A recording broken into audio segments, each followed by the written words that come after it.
আজ বাংলাদেশের মানুষ কথা বলার অধিকার ফিরে পেতে চায়। তারা তাদের গণতান্ত্রিক অধিকার ফিরে পেতে চায়।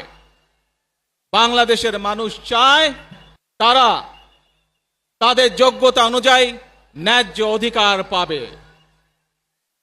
প্রিয় ভাই বোনেরা, আজ আমাদের সময় এসেছে সকলে মিলে দেশ গড়ার। এই দেশে যেমন পাহাড়ের মানুষ আছে, এই দেশে একইভাবে সমতলের মানুষ আছে। এই দেশে মুসলমান, বৌদ্ধ, খ্রিস্টান, হিন্দু সহ বিভিন্ন ধর্মের মানুষ বসবাস করে। আমরা চাই সকলে মিলে এমন একটি বাংলাদেশ গড়ে তুলব আমরা, যেই বাংলাদেশের স্বপ্ন একজন মা দেখেন, অর্থাৎ একটি নিরাপদ বাংলাদেশ আমরা গড়ে তুলতে চাই।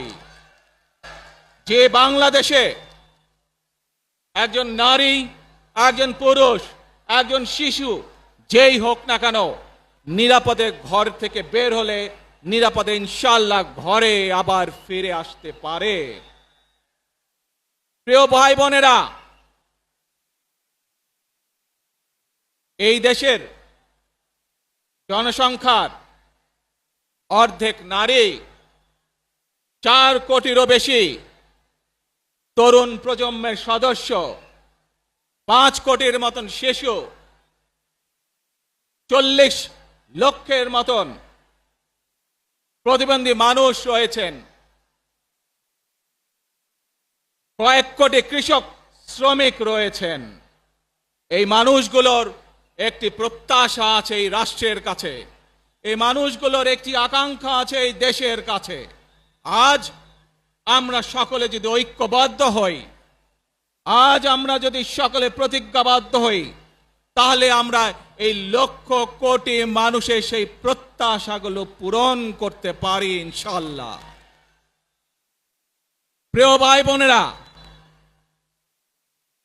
71 সালে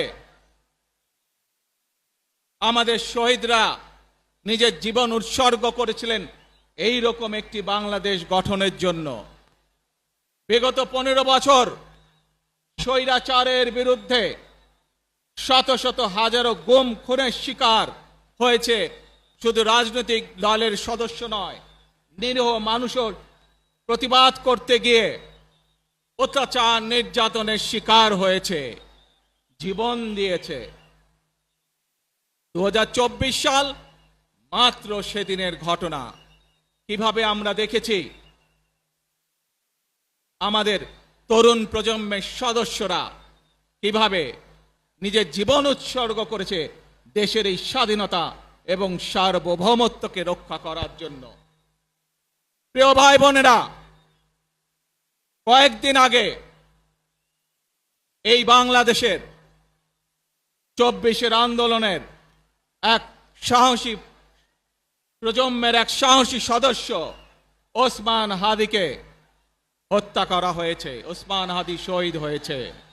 প্রিয় ভাই বোনেরা, ওসমান হাদি চেয়েছিল এই দেশের মানুষের জন্য গণতন্ত্র প্রতিষ্ঠিত হোক, এই দেশের মানুষের গণতান্ত্রিক অধিকার প্রতিষ্ঠিত হোক, এই দেশের মানুষ তাদের গণতান্ত্রিক এবং অর্থনৈতিক অধিকার ফিরে পাক।